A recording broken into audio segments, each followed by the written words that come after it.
Pemirsa masih di IDX Succession Closing dan selanjutnya kami akan mengajak Anda untuk menyimak informasi emiten pilihan yang berhasil dihimpun oleh tim redaksi kami. Dan kali ini masih berkaitan dengan kinerja di semester pertama di 2023. Di mana pemirsa PT Timah Tbk atau TINS mengalami penurunan kinerja sepanjang 6 bulan pertama di 2023. Kondisi harga jual, rata logam timah dan cuaca yang belum mendukung masih menjadi penyebab penurunan produksi timah yang menggerus laba bersih perseroan. Dikutip dari laporan keuangan perseroan PT Timah Tbk atau TINS mencatatkan penurunan laba bersih 98,49% di semester 1 2023. TINS hanya meraup 16,26 miliar rupiah dibandingkan periode yang sama tahun sebelumnya di 1,08 triliun rupiah. Sejalan dengan laba, pendapatan TINS juga terkoreksi 38,9% menjadi 4,56 triliun rupiah dari sebelumnya 7,47 triliun rupiah. Penjualan ekspor TINS merosot 43,98% year on year dari 6,73 triliun menjadi 3,77 triliun rupiah. Sedangkan penjualan lokal mengalami kenaikan 7,13% year on year dari 741,13 miliar rupiah menjadi 793,98 miliar rupiah.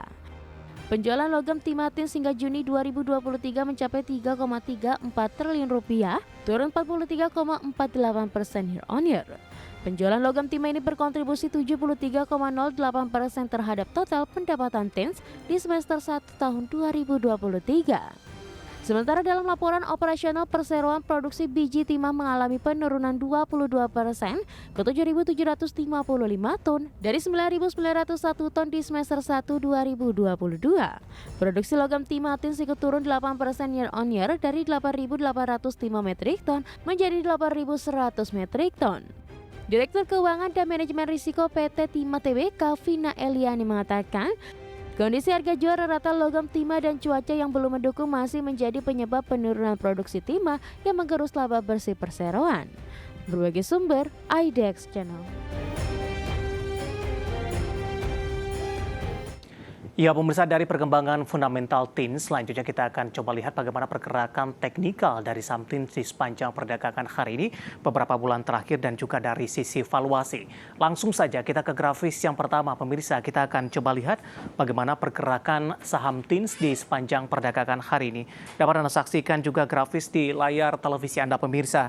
Dibuka di sesi pertama pada pagi tadi di level 910, dan tampaknya ini merupakan level yang flat karena dibandingkan dengan perdagangan hari sebelumnya, juga ditutup di level 910. Kemudian saham TINS langsung mengalami koreksi yang cukup dalam di level 880 dan tampaknya merupakan level terendah di sepanjang perdagangan hari ini. 10.30 penguatan sudah mulai terbatas ke 885, begitu juga dengan perdagangan pada siang tadi di posisi penutupan, di mana penutupan sebenarnya di 11.30 di 890, kemudian di pembukaan sesi kedua kembali tertekan ke 885.